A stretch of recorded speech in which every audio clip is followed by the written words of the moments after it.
Mesdames et messieurs, merci d'être avec nous à ce rendez-vous des grands événements qui ont marqué l'actualité sur Green TV International. Au menu de cette édition, les artistes musiciens du Togo s'inscrivent dans la campagne nationale de reboisement lancée par le gouvernement togolais. À cet effet, ils ont mis en terre de jeunes plants dans la commune du Golfe Sec. Les détails dans cette édition. Les dirigeants africains ont décidé de valoriser l'énergie solaire avec plusieurs actions. En effet, avec l'aide des partenaires internationaux, des projets d'énergie solaire voient déjà le jour. Et puis, des militants écologistes demandent la fin du financement des énergies fossiles et la taxation des pollueurs. Ils manifestent leur mécontentement en marge du sommet de Paris qui se tient dans la capitale française. Mesdames et messieurs, c'est tout pour les titres. À présent, le développement.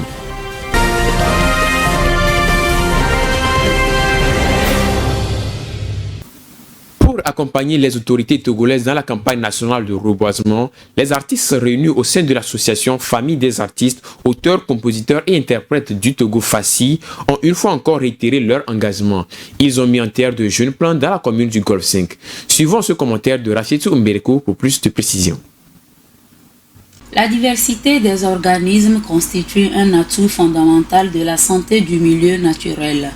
Pour enrichir cette diversité, les pouvoirs publics incitent toutes les catégories sociales à s'investir dans les opérations de reboisement. Les artistes réunis au sein de la famille des artistes, auteurs, compositeurs et interprètes du Togo FACI ne sont pas restés à l'écart du mouvement de reboisement.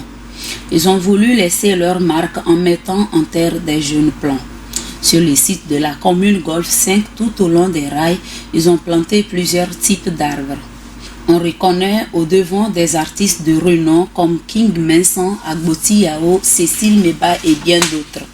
Ils contribuent ainsi à la réalisation du programme gouvernemental qui vise à planter 1 milliard d'arbres d'ici 2030. Quand on sait l'importance de l'arbre dans la vie et la santé des populations, on dira avec aisance que cette initiative est tout simplement salutaire. Une étude a prouvé que la séquestration du CO2 permettait de limiter les émissions de gaz à effet de serre et de limiter ainsi le changement climatique. C'est dire que l'importance des arbres dans la régulation du climat n'est plus à négliger. Les détails avec Irène Pakwadina. Tout arbre a la capacité d'absorber le dioxyde de carbone CO2 et de rejeter l'oxygène dans l'atmosphère. Ce faisant, il contribue à réduire la quantité de CO2 dans l'atmosphère, un gaz à effet de serre qui participe au réchauffement climatique. Selon Pekour Mawala, professeur titulaire plantes, écosystèmes et paysages à l'université de Lomé, toute plante qui fait la photosynthèse a cette capacité, mais la capacité de séquestration du CO2 varie d'une espèce à une autre et selon les conditions écologiques. En effet, les forêts tropicales absorbent un chiffre étonnant de 4,8 milliards de tonnes de CO2 de l'atmosphère par an, y compris un puits de carbone en Afrique qui séquestre 1,2 milliard de tonnes de CO2 de l'atmosphère par an. Les formations végétales accumulent la biomasse ligneuse suivant sa composition floristique et sa structure. Par conséquent, les perturbations écologiques d'ordre anthropique impactent négativement sur la structure des formations ligneuses et sur leur potentiel de séquestration du carbone. Il est indispensable de promouvoir la pratique agroforestière, pratiquer le reboisement afin de limiter les émissions de gaz à effet de serre dans l'atmosphère et produire des données pour faciliter l'accès du Togo au marché carbone. Au Togo, les formations végétales connaissent aussi une dégradation poussée de leurs composantes ligneuses qui constituent la source d'approvisionnement en bois énergie, en bois de service et en bois d'œuvre pour les populations locales. Le soleil, cet astre naturel, représente une source d'énergie intarissable. Pour optimiser son exploitation, l'Union africaine et quelques partenaires internationaux mettent en place des mécanismes. Cela permettra de faire valoir l'énergie solaire et d'assurer une autonomie énergétique à l'Afrique dans les années à venir. Les détails dans cet élément. Le soleil est une richesse naturelle dont l'Afrique ne cesse de profiter. Un rapport de la Banque européenne d'investissement, de l'Alliance solaire internationale et de l'Union africaine présente également le potentiel de l'hydrogène vert. Dans ce même rapport, il est révélé que l'Afrique bénéficie de facteurs de capacité en matière d'énergie renouvelable allant de 28 à 38% pour le solaire et de 26 à 51% pour l'éolienne terrestre.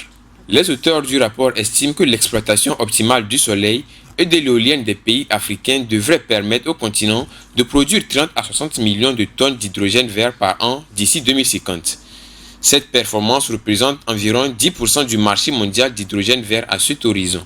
Pour produire 30 et 60 millions de tonnes d'hydrogène vert par an, le continent devrait cependant mobiliser des investissements estimés entre 680 et 1300 milliards de dollars d'ici 2050.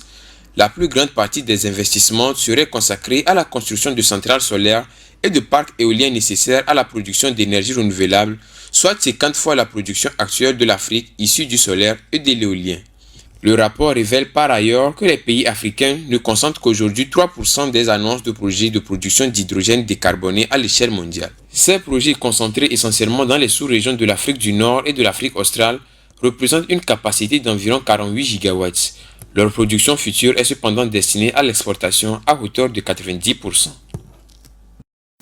Et dans cette logique, un partenariat est signé entre l'État tchadien et l'entreprise égyptienne El Westi Electric pour la construction d'une centrale solaire photovoltaïque à Djarmaya au sud du pays.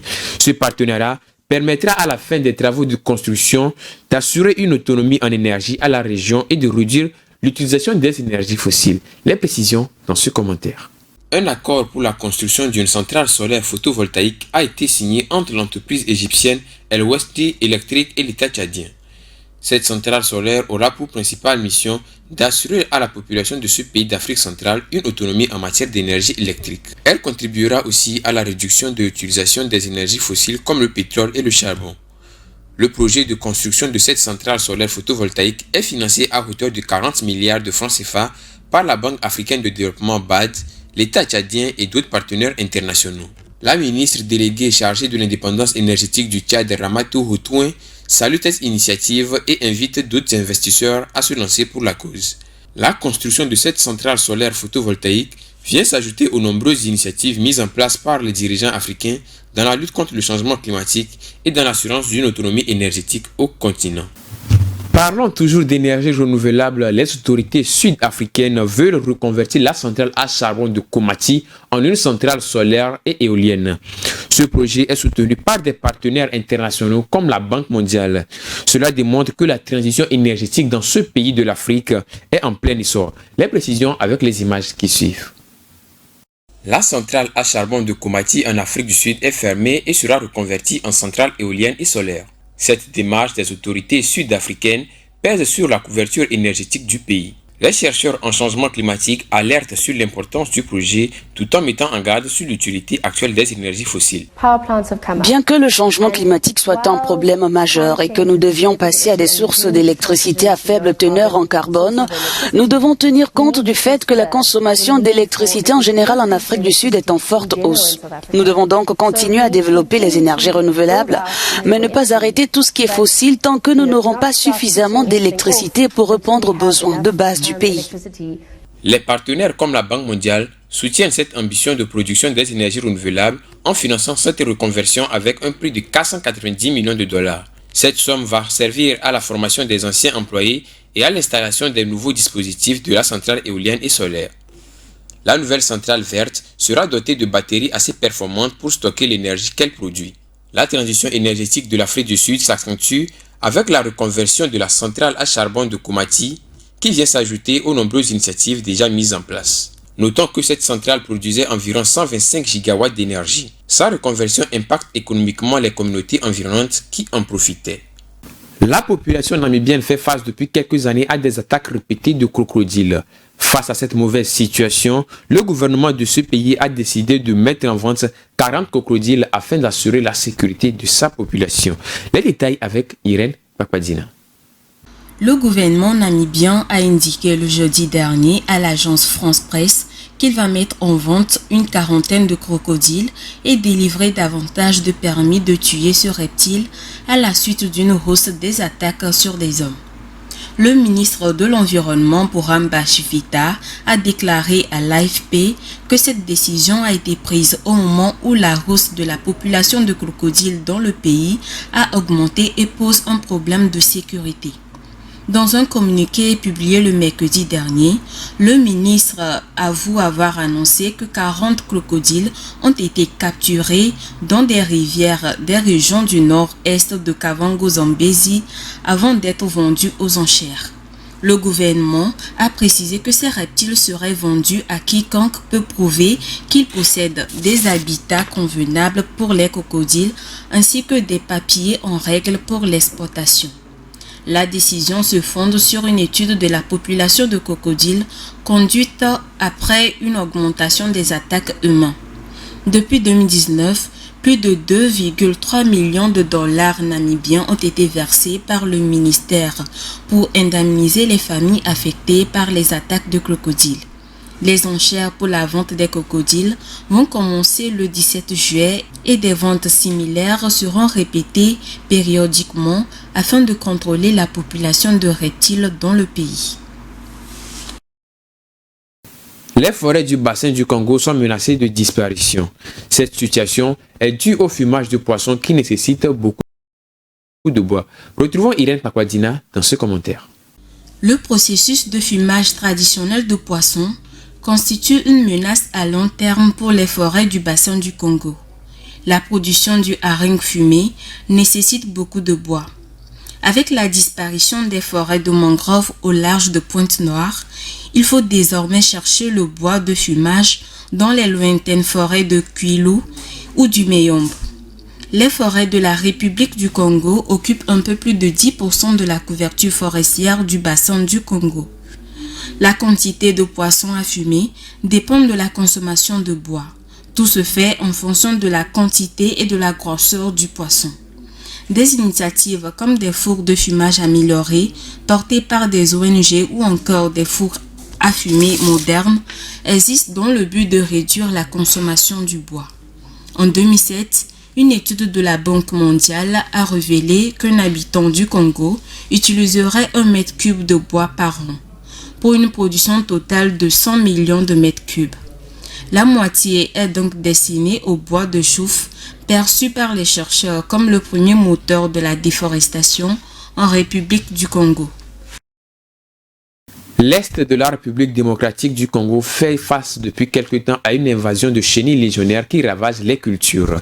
Cette situation affecte les agriculteurs et les populations qui font face depuis quelque temps à une augmentation du prix du maïs. Suivons cet élément pour plus de compréhension.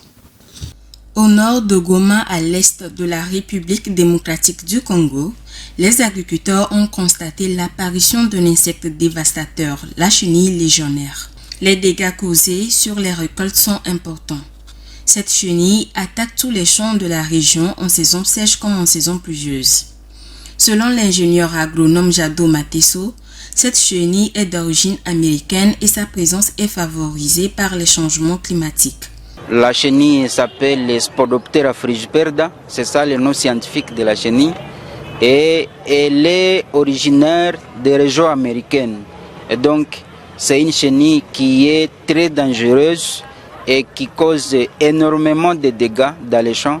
Et ça réduit sensiblement la production à plus ou moins 60%. Les conséquences de la présence de cet insecte sont visibles dans les marchés de Goma. Le prix du maïs a sensiblement augmenté depuis que la production est en baisse. Certains commerçants affirment qu'un sac de maïs qui s'achetait à 30 ou 35 dollars américains il y a quelque temps coûte aujourd'hui 75 à 80 dollars américains. Se nourrir devient de plus en plus difficile car le maïs constituait jusqu'à présent l'aliment de base. Ces derniers temps, mes enfants sont affamés. Avec nos maigres moyens, on se nourrissait jusqu'à présent de maïs. Mais aujourd'hui, nous n'avons plus quoi nourrir nos enfants à cause de la famine. Les autorités ont promis d'apporter des solutions pour que la population puisse faire face à la pénurie de maïs. Plusieurs tentatives d'éradication de ces insectes ont été mises en place par les pays qui en souffrent, mais jusqu'à présent, aucun résultat concret. Le sommet de Paris sur le nouveau pacte financier mondial s'est tenu du 22 au 23 juin dernier dans la capitale française. L'objectif de ce sommet était de créer un bloc financier en faveur des pays les plus vulnérables au changement climatique. En marge de ce sommet, des militants écologistes se sont rassemblés pour demander la fin du financement des énergies fossiles et la taxation des pollueurs. Le commentaire est signé Irène Bakwadina. Les militants de plusieurs ONG, dont Glasgow Action Team et 350 organisations, ont déployé une banderole devant la Tour Eiffel en France pour demander la fin du financement des énergies fossiles et la taxation des pollueurs. Ce qui nous met en colère, pas qu'à la veille du sommet, c'est que des entreprises comme Total Energy, Exxon ou Shell continuent de battre des records de profit chaque année, alors que ça fait 50 ans qu'ils connaissent l'impact de leurs activités sur le climat et sur la biodiversité. L'accès au financement est jugé difficile par les pays africains, alors que leurs besoins sont immenses pour affronter les canicules, la sécheresse et les inondations. Des chefs d'État, des responsables financiers et des militants du monde entier se réunissent depuis hier à Paris pour trouver les moyens de réformer les banques de développement mondial comme le Fonds monétaire international et la Banque mondiale.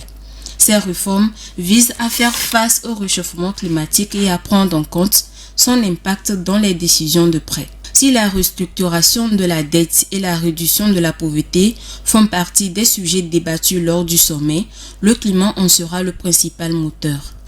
Les représentants des pays en développement d'Afrique et d'Asie occupent une place de choix à la table des négociations. Le mois de juin est déclaré le plus chaud jamais enregistré depuis quelques décennies par l'agence européenne Copernicus sur le changement climatique. La température record de 1,5 degré Celsius est atteinte et les chercheurs invitent les décideurs à limiter l'utilisation des énergies fossiles comme le charbon et le pétrole pour réduire ce réchauffement. Les détails dans ce commentaire.